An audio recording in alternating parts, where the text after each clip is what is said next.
ఇక నాగర్ కర్నూలు జిల్లా కుమ్మెర జాతరలో అమానుష ఘటనపై మాజీ మంత్రి శ్రీనివాస్ గౌడ్ డీసీపీకి ఫిర్యాదు చేశారు.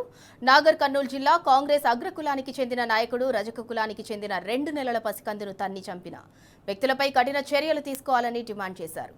కుమ్మెర మల్లన్న జాతరలో తోపులాట కారణంగా 2 నెలల చిన్నారి మృతి చెందిన ఘటనలో బాధ్యులపై వెంటనే చర్యలు తీసుకోవాలని డీజీపీకి వినతి పత్రం సమర్పించారు. ఈ ఘటనపై సమగ్ర దర్యాప్తు చేసి నిజాలు వెలికి తీయాలని విజ్ఞప్తి చేశారు.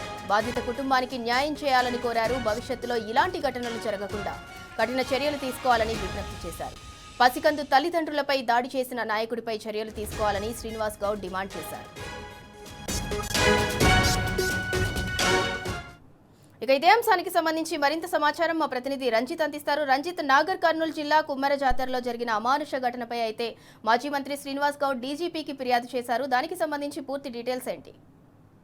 సింధుల, తెలంగాణ రాష్ట్రంలో కాంగ్రెస్ ప్రభుత్వం ఏర్పడ్డ 2 సంవత్సరాల్లో సంక్షేమం కావచ్చు, అభివృద్ధి అనేది కూడా శూన్యం. కానీ ఒక హోంశాఖ మంత్రిగా కూడా, అంటే ముఖ్యమంత్రితో పాటుగా హోంశాఖ మంత్రిగా విధులు నిర్వహిస్తున్నటువంటి రేవంత్ రెడ్డి తన చట్టాన్ని చుట్టంగా చూసుకుంటూ ఏదైతే కాంగ్రెస్ పార్టీకి సంబంధించిన నాయకులకు కావచ్చు, అధికారులందరూ కూడా తొత్తులుగా వ్యవహరిస్తున్నది కూడా కళ్ళ కట్టినట్టుగా అర్థమవుతుంది. ముఖ్యంగా చూసుకున్నట్లయితే కుమ్మరి మల్లన్న జాతరలో అభంశుభం తెలియని 2 నెలల చిన్నారి అంటే అక్కడికి వెళ్ళిన తల్లిదండ్రులు ఎవరైతే ఉన్నారో భార్య భర్తల పైన కాంగ్రెస్ పార్టీ సంబంధించినటువంటి గుండాలు వచ్చేసి దాడులు చేయడంతో పాటుగా 2 నెలల చిన్నారి ఉందని చెప్పేసి వాళ్ళు వాపోతున్నప్పటికీ ఆ పాపని కాంగ్రెస్ పార్టీకి సంబంధించినటువంటి నాయకులు కాల్తో తంతే అక్కడికక్కడే మృతి చెందిన ఘటన అనేది కూడా చోటు చేసుకున్న పరిస్థితి అనేది కనబడుతుంది. ముఖ్యంగా చూసుకున్నట్టే దీనికి సంబంధించి మహబూబ్నగర్ మాజీ ఎమ్మెల్యే, మాజీ మంత్రి శ్రీనివాస్ గౌడ్ డీజీపీకి ఫిర్యాదు చేసిన పరిస్థితి కనబడుతుంది.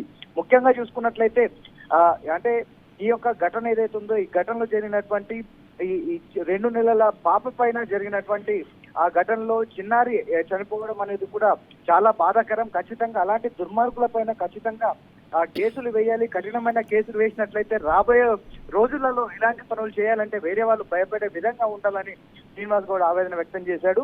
ముఖ్యంగా చూసుకున్నట్లయితే తెలంగాణ రాష్ట్రంలో ఏర్పడినటువంటి 10 సంవత్సరాల్లో పోలీసు ప్రతిష్ట అనేది కూడా భారతదేశంలో కూడా అగ్రగామిగా నిలిచిన చరిత్ర ఉంది. ఏదైనా కేసు ఉన్నట్లయితే 24 గంటల్లో ఛేదించిన చరిత్ర తెలంగాణ రాష్ట్ర పోలీసులకు చేసే ఇప్పుడు ప్రస్తుతానికి 2 సంవత్సరాల కాలంలో ఎక్కడ చూసినా కూడా హత్యలు దాంతో పాటుగా వచ్చేసి మర్డర్లు, మానభంగాలు ఇలాంటివి కూడా తెలంగాణ రాష్ట్రంలో ఉన్నాయంటే కేవలం అది కాంగ్రెస్ పార్టీ ప్రభుత్వంలో ఏదైతే హోంమంత్రిగా పనిచేస్తున్నటువంటి రేవంత్ రెడ్డి వల్లనే ఇలాంటి ఘటనలు చేదవుతున్నాయని కూడా మాజీ మంత్రి శ్రీనివాస్ గౌడ్ అగ్రం చేసిన పరిస్థితి కనబడుతుంది. ముఖ్యంగా చూసుకున్నట్లయితే ఏదైతే ఆ ఘటనలో జరిగిన బాధిత కుటుంబాలకు వచ్చేసి ప్రభుత్వం తరఫున ఒక ప్రభుత్వ ఉద్యోగం ఇచ్చేసి చిన్నారి షావుకారైనటువంటి కాంగ్రెస్ నేతలు ఎవరైతే ఉన్నారో వాళ్ళపైన ఖచ్చితంగా కఠినమైన శిక్షలు వేయాలని, దాంతో పాటుగా వాళ్ళ కుటుంబానికి నష్టపరిహారంగా ₹1 కోటి ఇవ్వాలని కూడా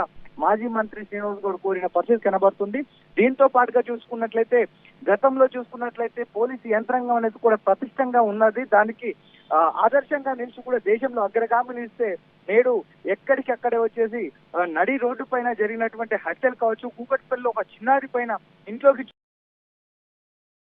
దాంతో పాటుగా వచ్చి నగరం నడి బొట్టును వచ్చేసి యువకులు ఎవరైతే ఉన్నారో వాళ్ళందరూ మధ్యలో వచ్చేసి మొత్తం కథలతో దాగించిన పరిస్థితులు కనబడుతున్నాయి. ఇన్ని జరుగుతున్నప్పటికీ ఎక్కడ కూడా ఒక కఠినమైన చర్యలు తీసుకోవడం లేదు. దాంతో పాటుకు వచ్చేసి పోలీస్ శాఖను కంట్రోల్ చేసుకునే పరిస్థితి లేదని కూడా చెప్తున్నారు. ఇకపోతే మొన్న జరిగినటువంటి మున్సిపల్ ఎన్నికలు ఏదైతే ఉందో ఆ మున్సిపల్ ఎన్నికల్లో కాంగ్రెస్ పార్టీకి సంబంధించిన నాయకులకు రక్షక భటుల్లాగా పోలీస్ శాఖ పనిచేసి ఎక్కడ పడితే అక్కడ ఇంట్లోకి చొరబడము, బీఆర్ఎస్ పార్టీకి సంబంధించిన కౌన్సిలర్ కావచ్చు, కార్యకర్తలను కొట్టడము, మళ్ళీ తిరిగి వాళ్ళపైన కేసులు పెట్టడము, ఈ విధంగా దేశ చరిత్రలో ఎక్కడ లేని విధంగా కూడా తెలంగాణ రాష్ట్రంలో అధికారం సాగుతుంది కాంగ్రెస్ పార్టీకి. కాబట్టి పోలీసులు కావచ్చు, దాంతో పాటు అధికారులందరూ కూడా అధికారాలని చుట్టంగా కాకుండా ప్రజలకు అవసరాలుగా భావించాలి. తప్పితే దాన్ని ఆసరాగా తీసుకుంటే రాబోయే రోజులలో ఖచ్చితంగా చర్యకు ప్రతిచర్య ఉంటుందని కూడా వాదంకించిన పరిస్థితి కనబడుతుంది. ముఖ్యంగా చూసుకున్నట్లయితే ఎవరైతే కాంగ్రెస్ పార్టీకి సంబంధించినటువంటి నేతలు దాడులు చేసి 2 నెలల చిన్నారి పైన కాలుతో తనేసి చంపేసిన నీచకులు ఎవరైతే ఉన్నారో వాళ్ళపైన కఠినమైన చర్యలు తీసుకోవాలి. ఒకవేళ చర్యలు తీసుకోకపోతే హ్యూమన్ రైట్స్ కమిషన్ కు వెళ్ళి ఫిర్యాదు చేస్తామని చెప్పారు. అక్కడ కూడా న్యాయం జరగకపోతే సుప్రీంకోర్టుకు వెళ్ళైనా సరే ఖచ్చితంగా దోషులకు శిక్ష పడే విధంగా కూడా బీఆర్ఎస్ పార్టీ ప్రజల తరపున ఉంటుంది, ప్రజల పక్షాన ఉంటుందని చెప్పేసి మాజీ మంత్రి శ్రీనివాస్ గౌడ్ కోరారు. ఇందురా రైట్, థ్యాంక్ యూ రంజిత్.